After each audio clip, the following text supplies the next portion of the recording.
Hello, and welcome to the Blaise XPerience. I'm back to talk about Sea of Thieves, and today I have a guest that you're familiar with. He was on the last episode about Sea of Thieves. We have Monty in here today, but before I introduce him, I'll tell you what our episode's going to be about today. We are going to be talking about some of the news of Sea of Thieves, which there was another maintenance window today, and there was some updates to the game. Also, in addition to that, we're going to be talking about sailing. We're going to be talking about some of the basics of sailing, like what is available on the ship, and we're going to go in depth into some of the tactics in Sea of Thieves for sailing. So, for instance, we'll get into it more later, but some terrain tactics, some different tactics you can use with your anchor, things like that. So those are some of the things we're going to be talking about this episode. And also, I will announce that Mr. Noobs still was not able to make it back. He is having some scheduling issues with work, but hopefully he will be back in a future episode. But for the time being, he will not be in episodes. Hopefully, as soon as possible, he will be back on the show.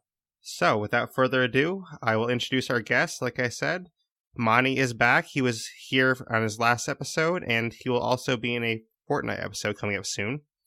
But, welcome to the show, Monty. Hello. It's nice to have you back. How you been? Yeah, no, it's been good. It's been good, sort of just getting stuff done, as you do. Definitely. The game's been a lot of fun, so. Yeah, I mean, there hasn't been many changes to it. Well, I know we just played together today, and when we played together, we actually encountered one of the big updates we're going to talk about, so we'll get right into that. Yeah. One of the big updates for the patch that happened today, there was a server maintenance from 9 a.m. to 1 p.m. BST, and the biggest update in that time frame was ship respawn distance. Basically, when a ship sinks, the developers have significantly increased the distance at which the crew's new ship will respawn. So essentially, this is going to really help you with forts or with players griefing you, because if you sink, then you will respawn far away from other players, so they won't griefing you. Or if you're doing a fort and you kill somebody, then you'll actually have time to raid the fort and get back. Which, Monty, I know we experienced this today when we took out a fort, so how do you feel this is working so far? Yeah, no, I mean, sort of, earlier we were going for a fort, and we'd just complete it, and then out of nowhere, a sloop rocks up, and we sink it, fortunately, and protect our loot. But we didn't see that sloop again, so clearly it spawned further away. And I know in the past, I've certainly had issues with sort of people spawning and coming straight back. So one time I was doing a fort, we came up, there were a bunch of people who had just finished the fort, and we sunk them, and we killed all of them. But this was before the update, obviously, so they spawned at the next island, they just came back, killed us, and then got their loot. But sort of, if they hadn't spawned so close, we could have got all of that loot instead of them. Right, which that's one of the big problems players were mentioning to Rare, that obviously, like you said, before this update, people would spawn right next to you pretty much, and they just sailed right back to the fort. And you basically, it was more of a game of attrition, where it was pretty much, okay, who's going to give up first? It wasn't about tactics, it was more about, well, I sunk them 5 times now, let's see if they give up this time.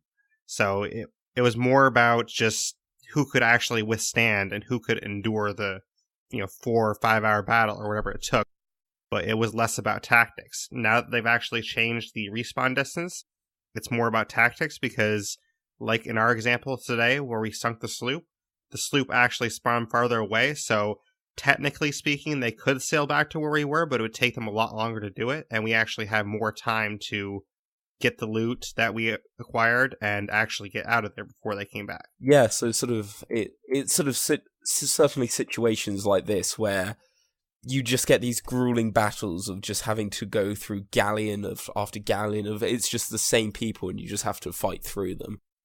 I think whilst that's very much the advantages, on the other hand, if you're doing your voyage and somebody sinks you before you get to the island, but you're near the island, you used to spawn near the island that you had to be at. So sort of that would have been one of the good things.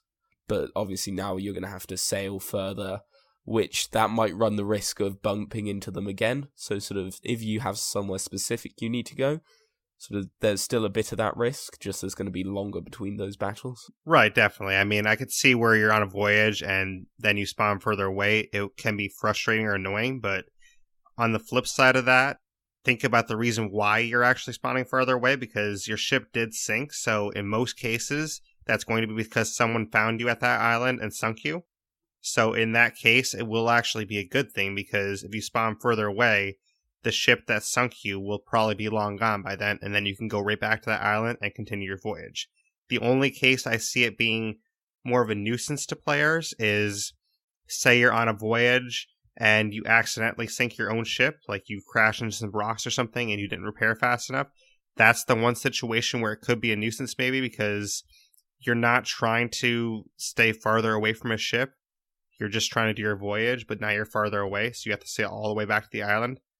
However, with that being said, it is kind of a penalty a little bit, which if you sink your own ship, you do sort of deserve some sort of penalty. So I think I'm great with this. Yeah, I mean, I've sort of, in relation to the accidentally sinking your own ship, I know I've had moments where I've just not noticed that I've had a hole or something on a sloop, and because of that my ship's gone down. But in the past, sort of, you would have spawned nearby and it wouldn't have been a problem. But now, with the new system, it might be a bit more of a nuisance. Right. I think overall, most players are very happy about this, and I'm honestly really happy too, because the biggest issue, I think, was, like we said, at forts, where people will just keep spawning right back next to you again, and they come right back into contact with you, and it would just be a never-ending battle where you couldn't actually clear a fort. Yeah, I haven't had a lot of issues with griefing. Have you had a lot of issues with that? I can't say I've been the receiver as much, but I know I have had situations where, through no necessarily fault of our own, we haven't been hunting down a certain person. We've just been going around sort of sinking whatever ship we see, and we end up just sinking the same person over and over because they're just spawning nearby. So it is good for those sort of situations, and it will hopefully help stop things like griefing. Right. And I was going to say, too, I haven't really been on the receiving end that much either, but I do feel for those players that have been. So I am happy for those players that they get a kind of a reprieve from that, and they can actually continue with their voyages and enjoy the game rather than just getting sunk over and over and over again by the same people. So that is nice for them. Yeah, and to a point, sort of the griefing isn't necessarily fun for the people who are doing it either, because you just need to... You're not getting any loot out of it, because, they don't have time to get loot. So you're just wasting resources, and you're just having to fight the same person over and over. It's never going to be a new battle. And so hopefully it'll cut sort of those situations. Right. So overall, I think this is a great update for everyone. I think there's probably very few people that didn't want this, but I think the ship respawn distance being farther away is amazing now, and the only way I can see it causing issues is that one small instance, like we said, where if you're on a voyage and you sink your own ship, then it'd be kind of a nuisance. But at the same time, like I said before, I think it's good to have that penalty, because if you sunk your own ship, then it's kind of your fault. Yeah, sort of. If you've got into a situation where your ship is sunk, then that's generally something you want to get away from. Right. But getting into more of those updates, there were a couple other updates that were made in this server patch today. The update was about 450 megabytes on all platforms, and some of the smaller ones that were updated, they fixed a couple issues, such as bounty captains aren't going to spawn multiple times anymore. PC-only players won't experience the error of 0x800 7000 error, whatever that error was. That won't appear anymore, where they get stuck at 99% installed. The voyage image on the captain's table now displays the promotion banner correctly. When accepting a game invite while matchmaking, the game no longer enters a temporary unresponsive state. There was an issue where players were jumping on barrels on the lower deck of the ship, and they spawn right through their ship and fall into the sea. So those are some of the smaller issues. The only one I've really experienced myself that much is the matchmaking one, where I was already in a match and I tried to join somebody else's game, and then I had issues doing that. The other issues I haven't really experienced. How about yourself? I haven't really had sort of any of those issues. I mean, if I've ever had a problem with joining a game, I'll just sort of leave it, quit it, and then try again. So even if I have, I've just put it down to something else. So I don't think I've experienced any. Yeah, like I said, the main one for me was just the little bit of matchmaking thing where I was already in a game and I wanted to switch to somebody else's game. So, but it's not really that huge of a deal because I just left the game again and rejoined. So it wasn't a huge deal for me, but it is nice that they fixed that. Some of these other issues, I mean, it is nice for those players that were experiencing those.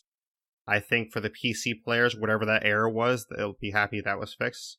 I don't play on PC myself, so I don't know much about what the error was exactly, but it's good that whatever it was is fixed. The only other one they did update was mermaid teleportation. Basically, when you teleport with the mermaid, you obviously can't bring treasure with you, which we all knew about, but I guess some players were confused and they were trying to do this and they teleport, but they'd realized that they left their treasure there by mistake. So now what Rare did was make it a little bit more clear for those players that didn't understand. And when you're holding treasure and you go up to the mermaid, it won't actually allow you to teleport now. It'll, like, it would say teleport back to ship. It won't actually say that until you drop the treasure. So that will help newer players understand that you have to have no treasure in your hands in order to teleport. I mean, sort of, that's always useful, because obviously, if you're mermaiding, then you're losing your treasure, and if you don't understand that, then that'd be a pain if you sort of just mermaid back, and then suddenly your treasure's gone, and you don't know why. And by everything you know, you've just randomly lost your treasure. So that'd be a bit of a pain for new players, which is hopefully fixed. I say hopefully, which is fixed now, since they just can't mermaid with treasure. So yeah, definitely. I mean, I think for newer players, that's what this mainly is for.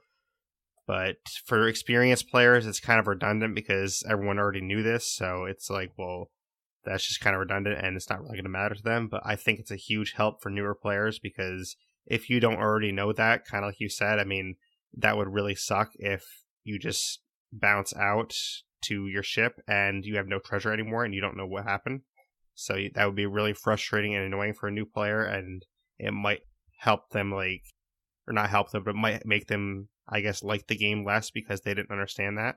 So I think that is great for those new players. If you're a new player to the game, then having small things like that, like randomly falling through a crate, which one of the things they fixed, or just losing your chest for reasons that you don't know, or just being grief, that's not going to make you want to keep playing the game.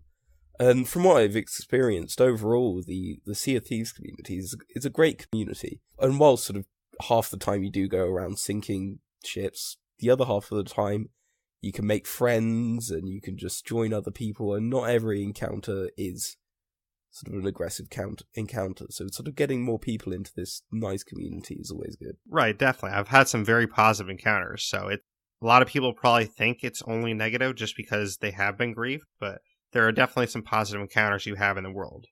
I mean, I've met like solo players on sloops when I was in a galleon, and we just kind of worked together. We helped them out, and they actually just jumped on our ship and sailed with us for a while. So it's kind of fun when that happens, and you don't attack each other sometimes. Yeah, I mean, one experience I had fairly recently, I was on a sloop and I'd just lost all my treasure, and in the distance I saw a galleon, so I decided to just sail up to the galleon and decide that I would force myself onto their crew.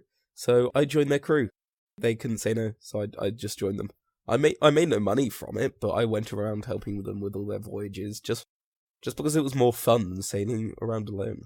Oh, they didn't even give you money for it? I mean, see, if I was on that galleon, I would have given you something for your efforts, but I didn't really want any. Like, I probably could have taken a chest or two if I really wanted, but I was fine. I just didn't need it. That's cool, though. I mean, basically, you give them some free help, so. Yeah. And we ended up encountering the Kraken on the way, and sort of they were just completely random people. Like, they turned out to be German or something, but it just happened. Yeah, I just joined their ship. Hey, why not? I mean, that's basically what this guy did with us when we were on a galleon, and he actually helped us take out a fort, and we were pretty generous with him, and we gave him, like, the stronghold chest, and we took everything else, so we felt that was pretty generous. You know, he got, like, the 2,500 from the stronghold chest, and then we got the rest of the loot. Yeah, exactly, and it's just getting more people into this nice community. Right. I mean, I think for, you know, solo players that are out on their own like that, it is definitely nice for them to see situations where people don't just automatically sink them, because that will help them love the game more and actually want to play more when they have those positive encounters. So I think it is nice for players to have positive encounters too. Yeah, whilst not all of them are positive, because that's the nature of the game, you do have to sync up the ships. Right, exactly. But not all the time. That's pretty much the main updates that Rare had in this patch and maintenance window today. They haven't released any developer update videos as of this time yet. We're recording on Wednesday, April 4th, so if they release one later than this, then that'll be covered in a future episode, but as of right now, they haven't released any more. But again, the main thing, the ship respawn distance is fixed. It works great. We just tried it out today, and I'm definitely loving that so far. Our next topic, we are going to get into the first pirate legends. Currently, to my knowledge, there are 4 legends in the game. If there are more than 4, then I haven't heard about it yet, but I have heard of 4 myself. There has been some controversy on these legends, though. The first legend was last Thursday, so close to a week ago. And then the next 3 were basically a couple days after that. So the first legend was a man named Prodigy, and he is a streamer. Basically, the controversy around him is he got his legend status partially by boosting. So essentially what this was is he would join crews of people that were his followers, and his followers would have already amassed like a bunch of treasure. So say they got 10 chests, for example, already amassed. He would join their server, join their crew, and they would cash it all in. He would get their rewards. He would then leave the server and go do it again with a different person. So basically that's how he got up there faster.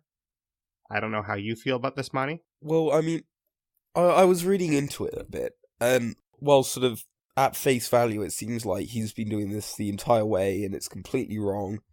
And sort of, I completely agree. Doing that isn't okay, because there's so many other people that are working hard to get this rank.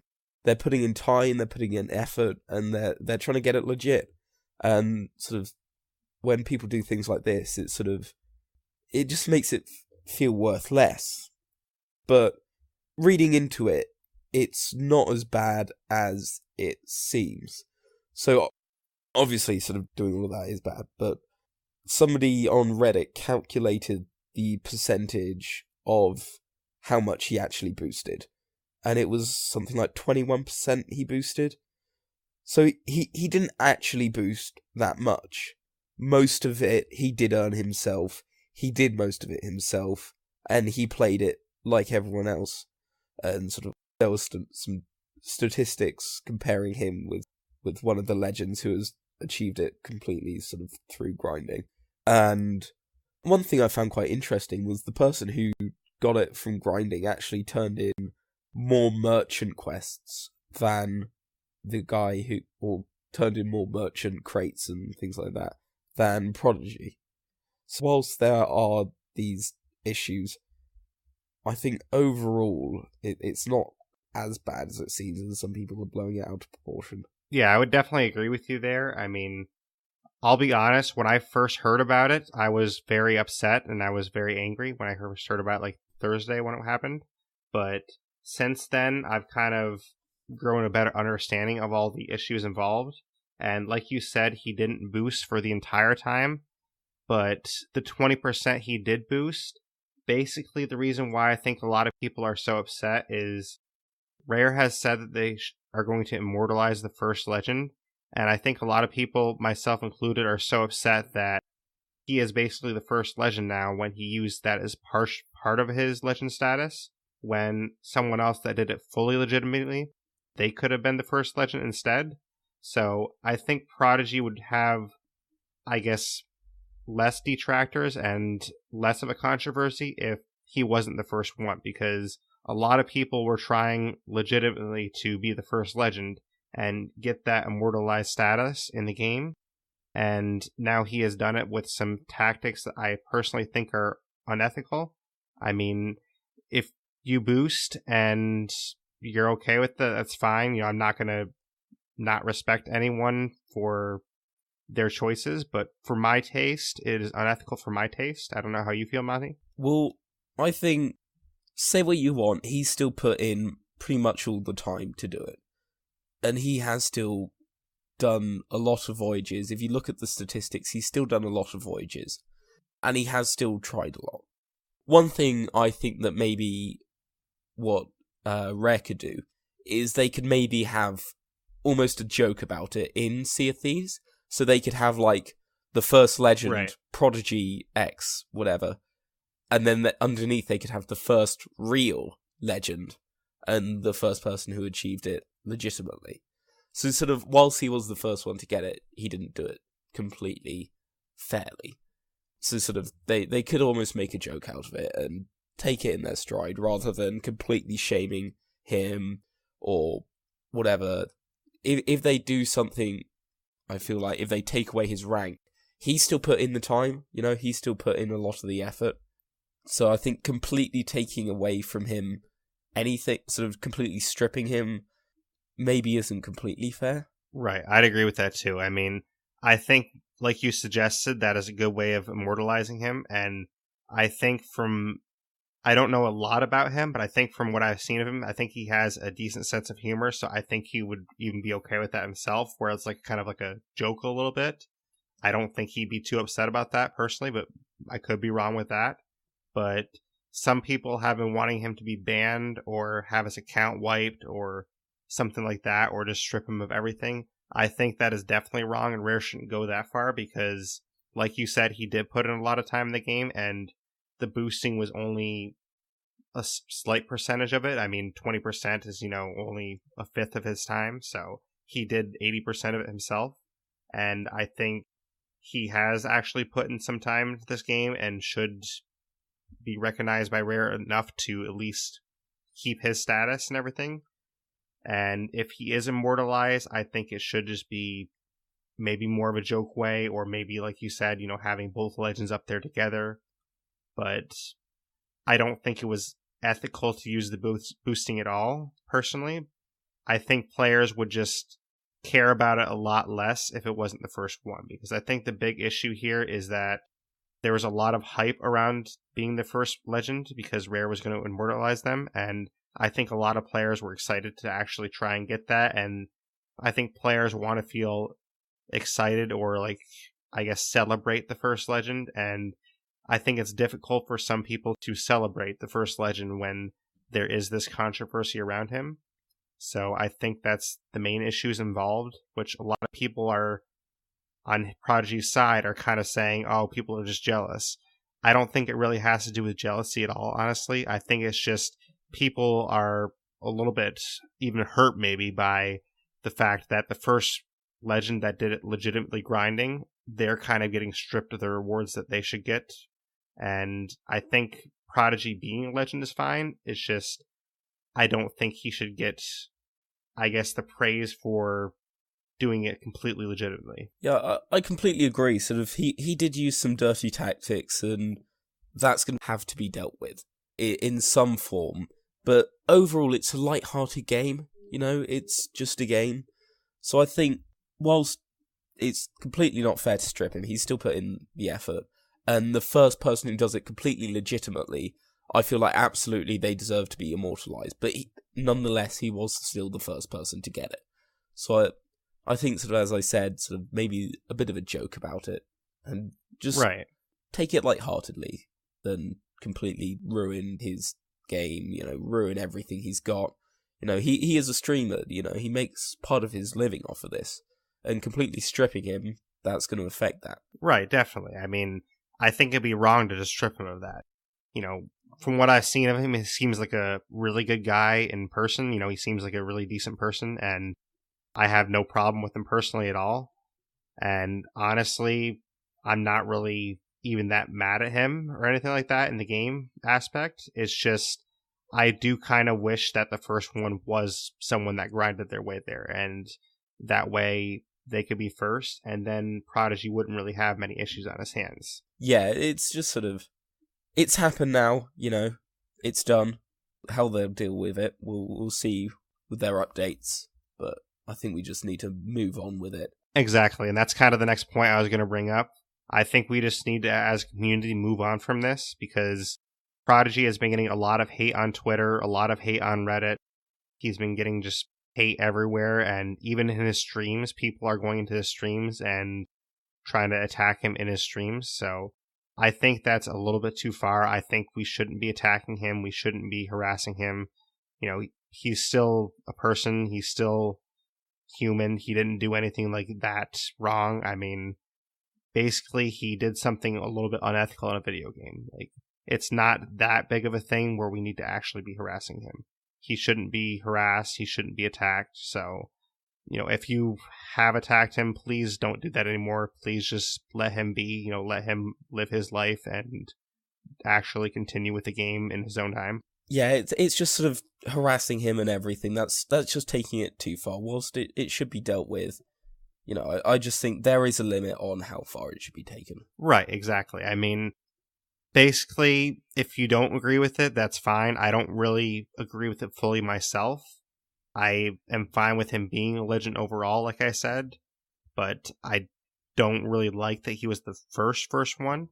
But basically, just don't harass him. I mean, if you really are upset about it, just leave him alone. You know, just kind of forget about him and just move on.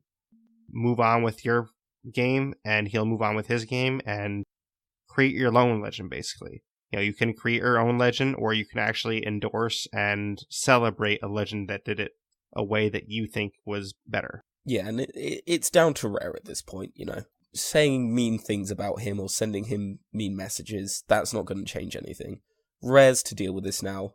There's nothing that can be done. Right, and whatever Rare wants to do, you know, that's on them. And whether they immortalize him, they don't, whatever it is, it's not going to affect your game personally, so just try not to worry about it anymore. Basically, just move on, let Rare handle it how they want to, let Prodigy continue streaming how he wants to, and playing the game and enjoying himself. That way his community can be happy as well. And just don't be toxic about everything. I mean, the toxicity is getting a little bit too much from what I've seen on Reddit and Twitter a little bit, so just kind of let it be more and just celebrate and endorse other legends or make your own legend, basically. Yeah, I mean, a lot of it does seem to originate from Reddit, but Reddit's Reddit. Right. But in terms of other legends, that's kind of the controversy with Prodigy and our thoughts on that a little bit. There were 2 other legends that were account shares. Basically, they got their legend status by always having someone playing their account. So they'd take their account, just have a friend play it, then that friend would get off, another person would play it. So there was always someone on the account 24/7, and basically it was just a shared account amongst a bunch of people. I don't really agree with that either, but I think that's even, I guess, worse than what Prodigy did, because Prodigy actually played the game. He actually put in some time. These people, I mean, no offense, but it was just a bunch of people playing the game on the same account, so it's not really like anyone actually did it. Yeah, I agree. This is probably worse, because Prodigy, you know, he did things that were wrong, but he still played the game. At the core of what it is, he still played the game. With account sharing, you've got like 20 odd people playing the game, and at that point, it's worth nothing. If I went along and I combined all my sort of experience and everything with all the people who play Sea of Thieves on my friends list, who knows, I might even have legend, but I didn't achieve that, you know? And for these accounts, nor did one person for these.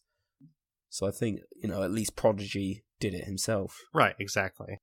Which some players would mention there's a caveat, you know, he did boost, obviously, so it wasn't fully himself, but he did it mostly himself, I would say. That's kind of how I'd phrase that, but... Yeah. And then, of course, there is a 4th legend, Sniper named G. Sniper actually did this all legitimately. He did very long streams. He would do like 30-hour streams multiple times, and he actually got legend legitimately, so props to him. You know, I would definitely endorse and celebrate him, and I think he's a great legend for the community.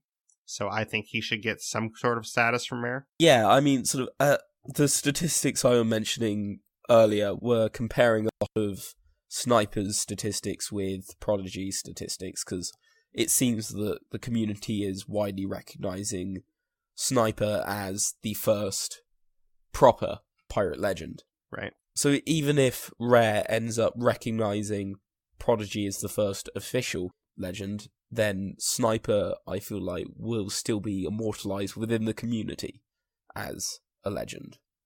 So I feel like either way, he's going to get the recognition for what he's done, and he's put in the time. Definitely. I definitely hope he gets recognition, and I really hope the community embraces and endorses him, because he really put in the time, he really grinded this hard. And going back to Prodigy for a second, I mean, one of Prodigy's things he has said is that he could have done it himself, which I honestly don't doubt. He definitely could have done it himself, but by using the boosting, he just made it where he got it faster. So I think Sniper would have got there before him probably if Prodigy didn't boost. So I think Sniper would have been the first legend, and it just would have been a cut and dry case where there was no controversy at all. So that's kind of where the issues come into play, I think. I mean, Prodigy achieved it last Thursday, I think it was. Yes. He said. I'm not sure when Sniper achieved it. He achieved it Sunday morning. Sunday morning. So there's only a couple of days difference. I think Sniper would have definitely had it. Yeah. If it was this week, sort of, then I think Prodigy could have done it sort of all legitimately in time. But since it was Sunday, I think Sniper would have just taken that. Right, yeah. It was probably like maybe a 48-hour difference, something like that. So, I mean, Sniper probably would have been the first one, if not for that. So I think that's why people are a little upset. But, you know, endorse Sniper if you want, endorse Prodigy if you want, but just kind of don't actually send hate to anyone, really. Yeah, no, I think sort of choose who you want, you know. There's only going to be one first legend, and as to who that will be, that can be decided. But there's no point sending hate over it. That's just going to make the situation a whole lot worse. Right, exactly. And kind of like you said, I think it would actually be a good idea to put them kind of up there together. You know, maybe just, if they're going to put it on like a wall or something, maybe just put, you know, first legends and just put Prodigy and Sniper up there together if they want, or something like that. I just hope Sniper gets some kind of credit from Rare and some kind of something in the game, just because he did do it legitimately. So I don't really mind if Prodigy is in the game as well. I just want Sniper to be included somehow, basically. Yeah, no, I think that's fair. And just real quick, some comments I have heard from very few people. I haven't heard a lot. I haven't really found it substantiated too much, but I guess with Sniper, he did server hop for skeleton forts. So basically, he would just go from server to server and do more skeleton forts that way. I'm not sure if this is substantiated, where this actually happened or not, but I heard the rumor. And personally, I just wanted to state that if this rumor is true, I honestly don't really mind it that much, because even if you're server hopping to do more skeleton forts, you're still having to do the fort. You're still having to contend with other people that might be, you know, coming after that loot, and you're still playing the game. So to me, it's still pretty much fully legitimate, because you're still playing that in game. You're still doing it all yourself. It just means you have more chances to get bigger loot. But I think getting more chances to get bigger loot is not really an issue for me. Yeah, I mean, if you're doing like 30-hour streams, then just doing voyages over and over, you know, those get a bit bland, whereas skeleton forts, they always do have that excitement to them. So I feel like I can understand that, you know, not only for your audience, but it's also better for leveling up all of them at the same time. If you do voyages, then merchant, you know, some people don't like doing merchant, some people like doing only merchant. Whereas if you do focus more so on skeleton forts, then you're going to level up all of them at the same time. And if you're doing 30-hour streams, that's what you're going to want to do. Right, exactly, which I think maybe he did do this somewhat, because I heard on one of his streams that he's completed 100 skeleton forts, so I think you'd have to do that if you were, you know, completing that many skeleton forts. But kind of like we said, I mean, I don't think this takes anything away from him at all, because he still put in the effort, he still put in the time, and he still had to beat those forts and everything. So I don't think this takes away anything from him at all. So I just wanted to address that, because I know some, you know, very few people that I've seen, but a couple people were kind of putting that into question, and to me, it's not really questionable at all. But unless you have any other thoughts on the legends that have appeared so far, we will get into our main topic. No, I think that's pretty much everything I have to say about the legends. All right, so we are going to talk about sailing today. So Basically, we're going to get into it by just talking about the sort of basics of the ship, but going into a little bit more detail about those, and then we'll get into some tactics. So, one of the first things that you should know about sailing is you want to prep your ship before you actually leave. So, what this means is usually you're going to start at an outpost, and basically you're going to have bananas, wood planks, and cannonballs. So, you just run around the outpost, you just collect as many as you can carry. You go back to your ship, you deposit them, and then just go back to the outpost again and just keep collecting them until the outpost is out. Basically, you want to do this because it's going to help your sailing journey a lot more. Whether you're doing forts, voyages, or whatever, it's always good to have more supplies. So it's definitely good to prep your ship, and I think that's the first thing to do with sailing at all, even though it doesn't seem like it's about sailing. Honestly, prepping your ship is like one of the main things that you have to do. Yeah, no, prepping the ship is always important because it's just having those things on you. So you start with, I think it's 40 cannonballs, it's something like 25 wooden planks and bananas. And, that'll get you to a couple of islands, but it'll get you through maybe one fight, and depending on where you're going first, if you're going quite far away for your voyages, you might run into more than one. If you're going to a skeleton fort, then, as we addressed last time, you're definitely going to want to stock up. And it's just generally good having it on you. And so sort of stopping at the outpost, and before you set off, just grabbing everything you can. It gives you a good start to everything. Right, definitely. I mean, kind of like you were saying, prepping your ship is very important, and I would say the longer the play session you're going to do, the more importance it has. I mean, if you're only getting on for like a half hour, quick little voyage or something, obviously you don't want to spend a lot of time prepping because that's going to take into your little bit of time you have. So you probably just want to get out and go and do your quick little voyage. But if you're getting on for like a 5-hour session, 6-hour session, whatever it is, you're definitely going to want to prep more for the longer voyages. Yeah, I mean, it also slightly depends on which boat you're going on as well. So obviously each barrel has capacities. So bananas, you can have 100 overall. Planks, you can have 100 again overall on both sloops and galleons. Cannonballs, if you're on a sloop, you can have 200. On a galleon, you can have 300. So just trying to get as much of that as you can if you're going on long voyages. If you're higher levels, then you're probably going to be getting voyages that will take you to more islands. So it's just sort of prepping depending on how far you're going.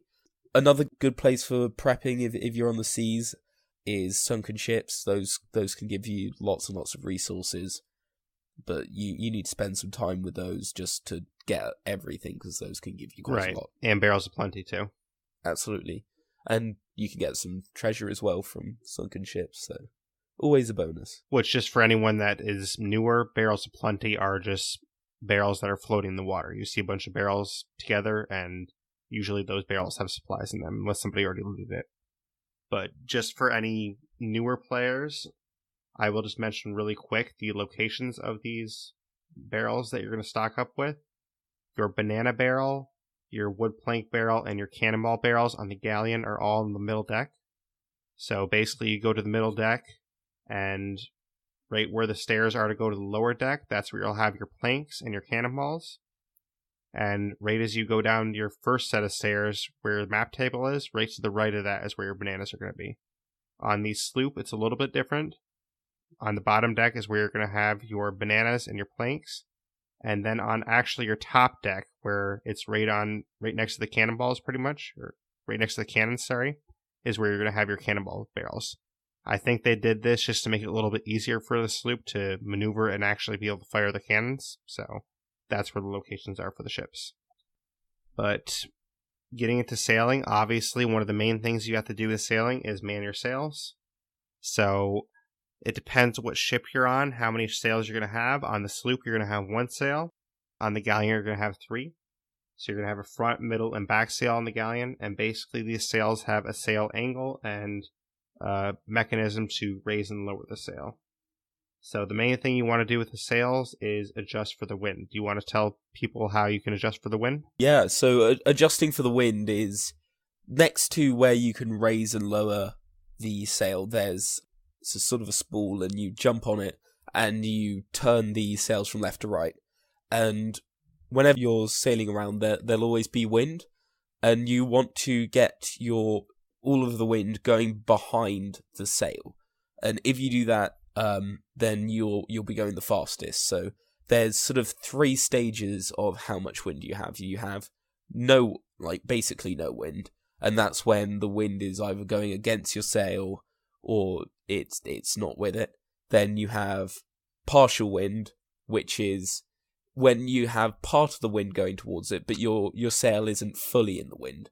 And then full wind, which is your sail fully has the wind behind you, and that's when you'll be going the fastest. And you'll be able to visibly see this when you're sailing along. Yeah, and actually, if you have full billow, which is basically the maximum amount of wind is in your sail, the game will play a little bit of music for you, so that'll let you know, okay, this is at full billow, I have the max amount of wind right now. So that's kind of an indicator for you as well, especially on the galleon. Yeah, but with sails, you don't always want them at full speed, at full, sort of completely down. You might want them at half-mast some of the time, or that might change. So, particularly with the galleon, so quite often my crew will have the middle sail at half-mast or just raised a bit, because that gives whoever is on the wheel better visibility. And it means if you're chasing someone or something, you'll be able to see them. And generally, the galleon, even with a sail at half-mast, you'll be able to catch up with people pretty well. So it doesn't impact on speed too much, and it just gives you can have more people on cannons and stuff, rather than having to have 2 people on steering, of one person actually steering and the other person navigating. You can just have one person steering and navigating, and everyone else doing other things, making sure the wind's fully in the sails, or on cannons, or on repairing, and it does make things slightly easier sometimes. Definitely, which, along the lines of kind of what you were getting into there's different jobs that people can do while you're sailing. So manning the sails is basically one of those jobs, but just to touch on some of the jobs you mentioned a little bit more, one of the jobs, someone could be sort of designated as the repair person. And basically what the repair person would do is they would grab wooden planks, and any holes or damage that the ship takes, they go down to the lower deck or middle deck and just patch up those holes. And then you would also bail water. So you just grab your bucket and you take the water up to the top of the ship and throw it over the side. So that's kind of one of the jobs that you could have is when you're sailing. Another job is you could have someone in the crow's nest. Basically, the job of this person is pretty simple. You're just looking for, rocks that could be in the way, or other ships that could be, coming towards you. Or basically, if you could be looking for the island that you guys are sailing to for your voyage. So essentially, the crow's nest person is just a lookout. And another job that you could have, which is actually pretty important, is navigating, which this is usually not the same person that's steering unless you're on a sloop. If you're on a sloop, the steering person could also navigate as well. But if you're on a galleon, usually it's not the same person, because the map table is on the middle deck, which is pretty far distance away from where the steering wheel is, obviously. So the navigator, essentially what they do is they look at the map table, they figure out where you're going. You can actually circle islands that you're going to on the map table with the little black circle. And essentially, they would look at where the ship is in comparison to the island, and they'd use the little compass on the map table to tell the person steering, okay, you have to turn a little bit more left, you have to turn a little bit more right, or wherever they have to go. So, honestly, the navigator is a very important job, so I would definitely recommend having someone pay attention to that while you're steering. I mean, on a galleon, depending on how far away you're going, the person steering, they can navigate if you really need other people doing other things. So if you have other people repairing, if you've just crashed or something, and you just need one person steering and navigating and everyone else just fixing all the holes, then they can do both of those. With repairing, it's always vital to repair your bottom deck, because that's where you're going to take on water. If you're on a galleon, you can somewhat ignore your second deck if you take holes on that, but it does mean that if you leave holes on there, if you do start taking on a lot of water from your bottom deck, and it gets to your second deck, then you are going to take on a lot of water then. And that's really something you want to be careful of, because that can be completely fatal to a galleon if you have unchecked second deck holes. So fixing them whilst you have the free time is sort of always useful. On a sloop, holes on the second deck will still bring you on water, so you definitely want to patch them up on the sloop. But on a galleon, they're not as urgent. Right, it depends on the resources you have too. I mean, if you don't have a lot of planks left, obviously you want to save your few planks for the bottom deck, but if you have plenty of planks, repairing the middle deck is sometimes a good thing, because as you were kind of saying, if the water ever gets to your middle deck and you have a lot of holes there, it's pretty much game over instantly. I mean, there's no way you're going to be able to repair it fast enough. So you definitely don't want to have too many holes in the middle deck, because it's almost an instant game over if the water ever gets that high. Yeah, with the crow's nest, one real reason is if it's ever useful, sort of, you might be like, oh, why am I ever going to use it? I can just see the ship from my sort of top deck. I don't need to worry about the crow's nest. But the crow's nest is if you're in the middle of a storm and there's a lot of big waves, then quite often you'll find that you won't be able to see other ships if you're chasing them, particularly if you're on a sloop. Even on a galleon, it's a problem. So having someone up in the crow's nest, it gives you a lot of vision, and it makes sure that you can see the people you're chasing or running from, and it just gives you these bonuses on sight, and it can come in handy with navigating as well. You can also store explosive barrels up there.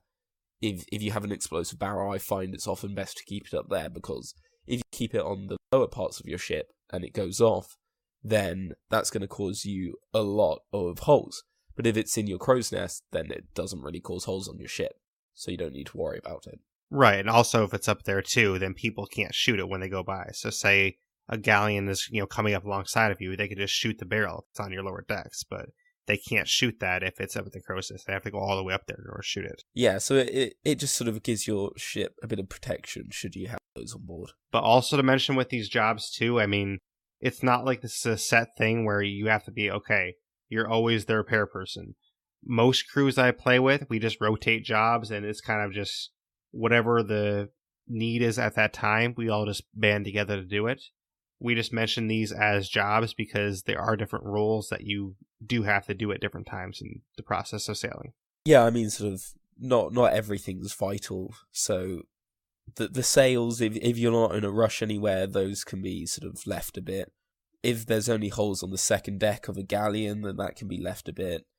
So they're not all vital, but if someone's free, then they're quite often useful being done. Right, exactly. I mean, like, if you actually wanted to designate them as jobs, that's up to you and your crew, but say you designate someone as the all-time repairman or something, I mean, if there's no holes in the ship, then basically they're just sitting there doing nothing. So they could actually help somebody else within the role. So it's not really necessary to designate roles, but these are different roles that people could have at the time. But the main role that we haven't talked about at all yet is obviously steering itself, which, as you mentioned on the galleon, is a little bit difficult when the middle sail is down because you can't see as well. So that is a reason to possibly have that at half sail sometimes so you can see a little better. The sloop you can see pretty much all the time because that's meant to be sailed by one person if it needs to be. But the steering wheel can turn 720 degrees, so it does basically 2 full turns. And there's a compass at the side of it, so when someone gives you a compass bearing, okay, head northeast, then you could see that on your compass and you could turn the ship in that direction. And it's important to know that there is a mechanism in place to know when the ship is straight. Basically, there's one peg on the steering wheel that's going to be a gold peg. And essentially, you turn the wheel until this gold peg is right at the center, and you'll hear it like a clicking noise. That's basically the rudder clicking back into place. So when the gold peg gets back to center and you hear that noise, that's when you know it's straight. Yeah, I mean, one thing I always sort of, on a galleon, I always forget, you need to do 2 turns to get it from one extremity to center. Right. So sort of knowing on a galleon that you need to turn it even further to get to middle is always useful if you're on a galleon. If you're on a sloop, it's just left 360 back to center, right 360, back to center. So be wary depending on which one, but yeah, you will get these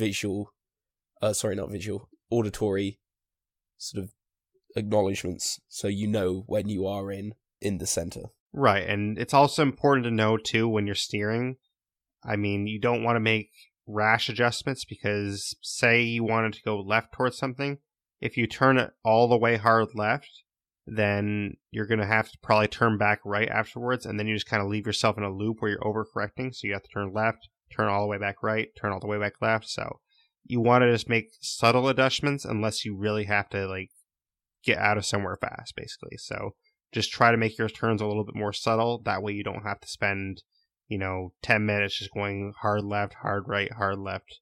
That way you're overcorrecting. So try to make it a little more subtle, I guess. But just getting into some tactics with sailing now. One of the tactics that is used by a lot of experienced crews is an anchor turn. Do you want to explain what anchor turn is? Anchor turns, yeah.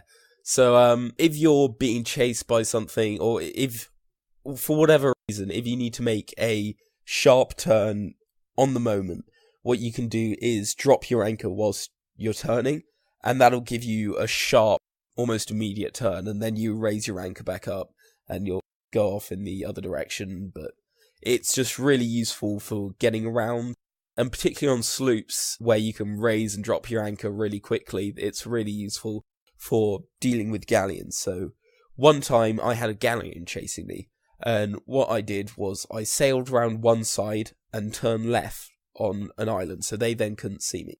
They assumed I would keep going straight, so they went round to the other side, and I just anchor turned and went back the way they came, so they went round to the other side of the island, and I was already back off the way I was going.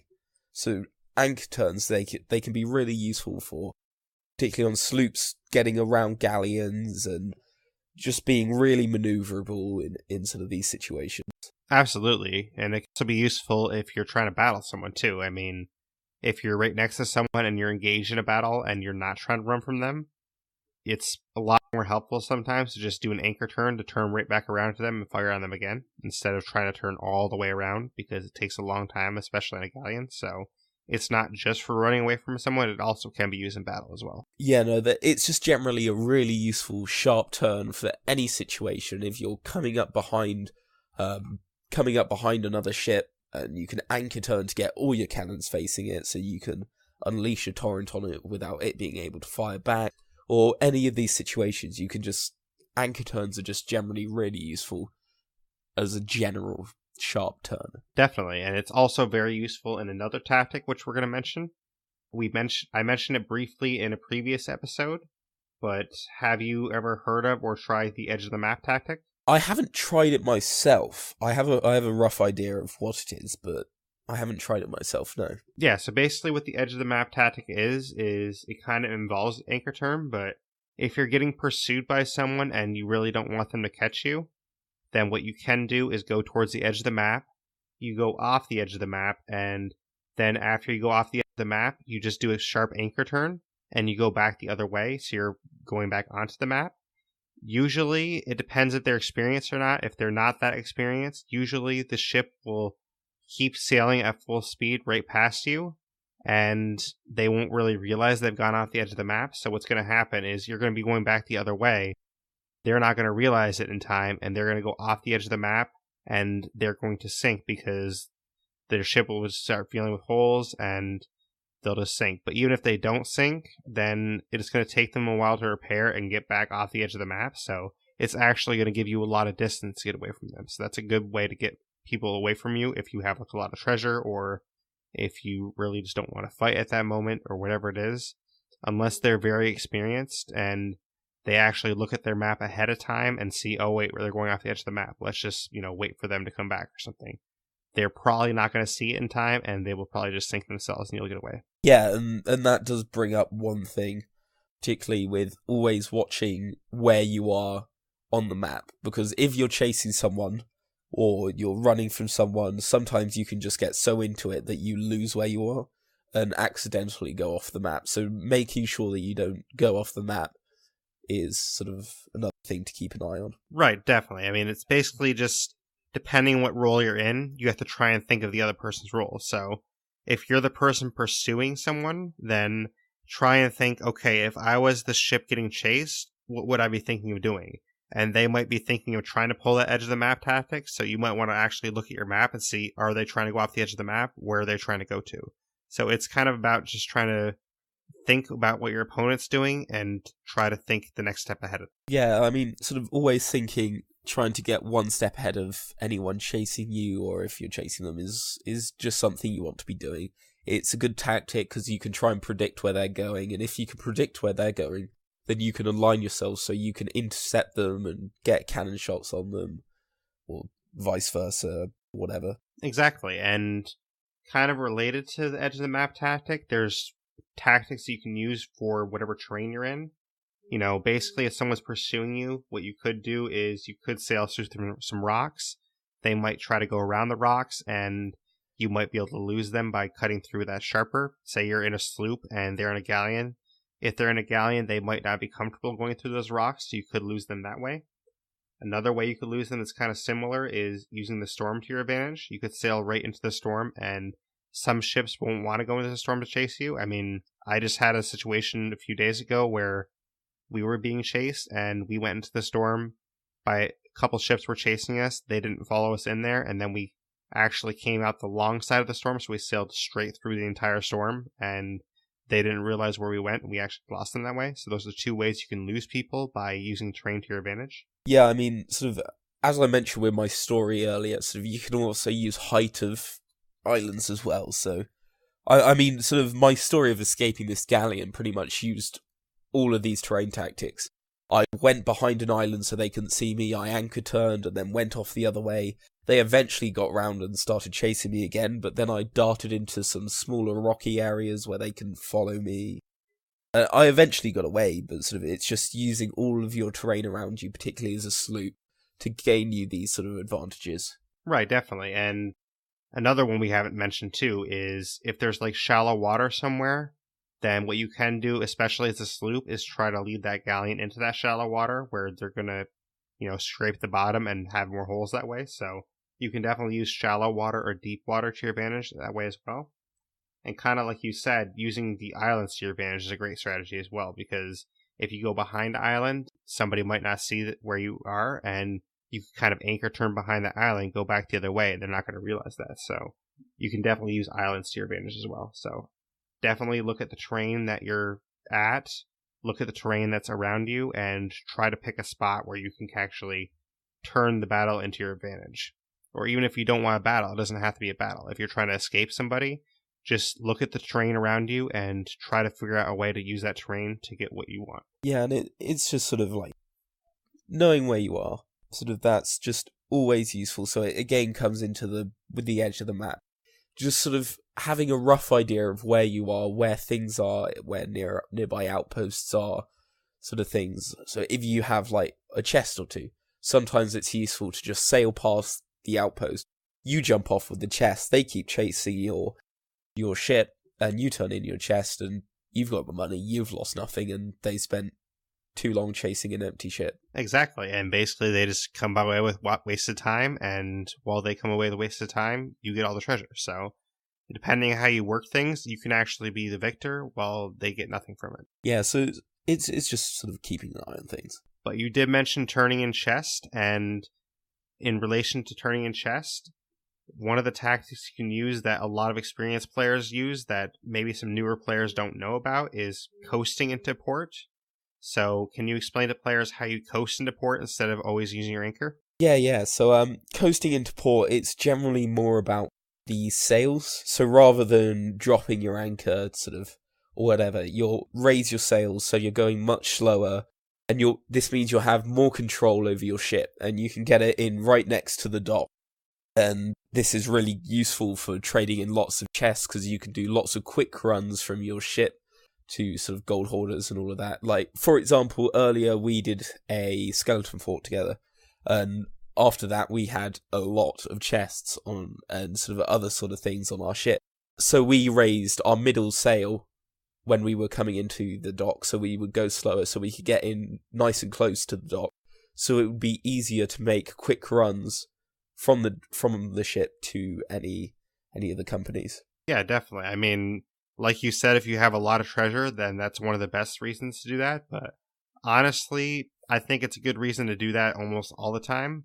Even if you're on a voyage and you're going up to an island, if you just, kind of coast into the island, you can just leave your ship there and you can just swim back to your ship a lot easier and get going faster. Because if you anchor at an island, then it's going to take you longer to escape. So if somebody sees you and they try to come up on you really fast, what you can do is just swim back to your ship, get on it, and just drop your sails and start sailing away if you didn't drop your anchor. But especially on the galleon, if you already dropped your anchor, it's going to take you a long time to get that anchor up. So coasting into islands is definitely a good strategy as well. Yeah, and relating to a bit sort of to do with control, there's a tactic me and my crew do, which you saw earlier, where we lower the anchor most of the way, but then at the last second stop it. So it's not dropped yet, but if we let go, then it will immediately drop. So it can give you immediate anchor drops with sort of this tactic. Rather than having to drop the anchor early, you could, if you prepare it, then you can have the anchor dropped exactly where you want, and you can stop exactly where you want. So it's often quite useful for going into battles and things like that, or even coming in precisely to docks. It's less useful with coming into islands, because if you're coming into islands, generally you're doing voyages and things, so you don't need to worry as much about it then. So in those situations, it's less useful. But in situations where you want to be stopping immediately and you want to know exactly what you're doing, lowering the anchor most of the way is also quite useful. Yeah, definitely. I mean, I hadn't seen that tactic used a lot until seeing you do it, but it's definitely a useful tactic if you want to get up to a dock, because if you just have where you can stop the ship at a dime, then that's very useful. I mean, if somebody says drop the anchor and you hit the button to drop the anchor, it'll take a couple of seconds before it actually drops. But if you actually had it to where you're slowing it down like you did, then you can drop it immediately when someone says drop the anchor. Yeah, it just gives you that precision that you can have. So you can get if you combine it with coasting into ports, then you can pretty much dock your ship up exactly as it is right when it first spawns. And not only is that useful for sort of running things, as I mentioned, it also looks quite nice. It's just like a nice aesthetic thing. Yeah, it almost looks like you just spawned into the game. So it seems like, oh, they just spawned there, when people don't realize you already have a bunch of treasure on board. Yeah, exactly. So it can also be a bit deceiving as well. A little tricksy. But kind of related to coasting in to islands is a trick you can do with your sails to turn sharper. Basically, what you would do if you want to turn really sharp is you'd have your sails all the way raised or at half mast, because that's going to have less wind involved in your sail, so you can turn a lot sharper. This tactic is used a lot when kind of stuck, usually. Say you're like at Shipwreck Bay is one of the good examples. Shipwreck Bay has a lot of rocks around it, and if you get in there deep enough, with especially a galleon, it's kind of hard to turn in there. So what you'd have to do is raise your sails all the way, turn your ship around, and then you can drop them to sail out. You can use it in combat a little bit too, so if you don't want to anchor turn, then you can raise your sails a little bit, make a sharp turn to get back to the other ship, but it's definitely good to use your sails to your advantage to make sharper turns when situations arise. I'd imagine, particularly as a galleon, if you're fighting a sloop. I know one time we were on a galleon and we had a sloop just circling us, and there was nothing we could do. We were just stuck there. Fortunately, we managed to sink it in the end, but in those situations where galleons lack the maneuverability as much, sort of those sharper turns can be useful to keep cannons on sloops. Yeah, definitely. I think it's just really helpful to you all the way, and I think you should really learn how to control your sails to your advantage if you're going to be playing this game, because your sails can do a lot of different things. You can coast into islands, like we said. You can turn sharp. You can change to the wind and go faster. So basically, your sails have a lot to do with a lot of things in this game. So definitely learn to control your sails as best as possible. But one thing you told me earlier, which I was talking about something completely different, it's to do with the snakes. Right. Do you want to go over the whole snake thing? Yeah, definitely. So You didn't actually know that yet, that you can catch snakes. I did not. I had no idea about this. It doesn't come up until you get higher with the Merchant Alliance, because you get snake cages when you get higher with the Merchant Alliance. So if you're on a voyage that has snake cages, basically you go up to your merchant and get your snake cages like you usually would with your other cages. But once you have that snake cage, what you can do is not have any intention of cashing the snake in and turning it in for gold. You can actually catch a snake and use it as defense. So basically that's kind of a latest sailing tactic you can use. And basically what you can do is take the snake that's in the cage, stick it by your ship's ladders, and then it kind of prevents people from boarding your ship. Because essentially what would happen is they go climb up your ladder, and then the snake's going to bite them as they climb up. So then they're going to be already hurt, they're going to be already poisoned, and it'll be really easy pickings for you to kill them. So it does kind of prevent boarding that way. It is kind of a nuisance a little bit, though, for the people actually on the ship, because the snake can spit pretty far. So if you're putting it by one of the ladders, then it can also backfire and spit you a little bit. So you have to just be wary of that and play some music when you're going by that area. Yeah, but sort of, it's really useful, particularly on a sloop, where if you're on your own or you have one other person, and you're a bit more vulnerable to boarding. If you're on a galley and you have so many people, you're going to be better at defending yourself. But on a sloop, if somebody comes on your ship, then it's a smaller area to fight in. If they're already at a sort of disadvantage because they're hurt and they had the poison effect where they can't really see, then that's really going to help you. And you can have it like on your crow's nest, so when they go up there, they get poisoned as well. And you can use it to defend your treasure as well. I mean, as you said, it could be a bit of a nuisance having to play music all the time, but just generally as a bit of a defense, it can really benefit you. Right, yeah. I mean, that's why I wouldn't really use it too much if you're just on a normal voyage. I'd use it more in like wartime events, where somebody's attacking you and they're trying to board you. Okay, well, let me go grab the snake from the bottom of the ship and let me bring it to the top of the ship and put it by the ladders. That's the situation I would use it more, because it's going to be kind of annoying and more of a nuisance to you if you're just on a regular voyage and the snake's by your ladder. But if you're actually in a battle, that's when it can come in handy.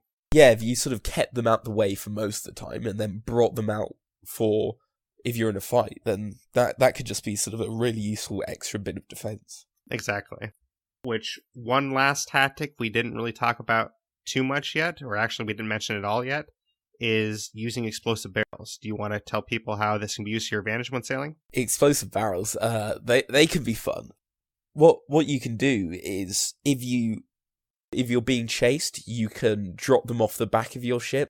If the enemy ship sails into it, then that'll set it off as well. Or you can manually shoot it, sort of snipe it yourself in those situations. But explosive barrels can be really useful, so they can be used offensively, defensively, on skeleton forts in PvE situations. They can be useful things, but obviously if you keep them in the lower decks of your ship, they can backfire in the sense that if somebody shoots the lower deck of your ship, that can set off all of your explosive barrels, which then gives you lots of holes. So you want to keep them in your crow's nest generally. That's the safest place to keep them, to stop them from getting shot and from causing you any holes. Yeah, agreed. I mean, there's definitely a lot of different tactics you can use with explosive barrels. The boarding and going under ship tactics, that's more of like offensive tactics, which kind of relates more to PvP, which we'll get into more in a deeper basis on a future episode. But in relation to this episode a little more is kind of the defensive tactics you talk about, where you can drop the barrel below your ship and just kind of leave it in your wake. So if you're sailing and somebody's chasing you, just drop it behind you and they'll hopefully sail into it. So you just want to plan it so they're close enough where they're actually going to hit that barrel. Or like you said, you can try and shoot the barrel as they go by it. So that's kind of the more tactics that has to do with sailing, I guess, because you can sail in a way that will make it advantageous for that barrel. So you can turn, sharp left and then put the barrel out sharp left, because the ship's going to follow you and they're going to go right into the barrel that way. So that's kind of some tactics you can use with the barrels in relation to sailing. But yeah, barrels, they can be fun to use. You can have fun with them. Oh, definitely. Like the amount of times that I've been killed by my friends or killed my friends just by joking around with barrels, it's great fun. And obviously they can also be really useful. Yeah, definitely. But I think that's pretty much all the tactics that I had in mind. Did you have any other tactics in mind with sailing? Off the top of my head, that I can think of, sort of making sure that I'm maneuverable. That's always a key thing, especially if I'm in a sloop.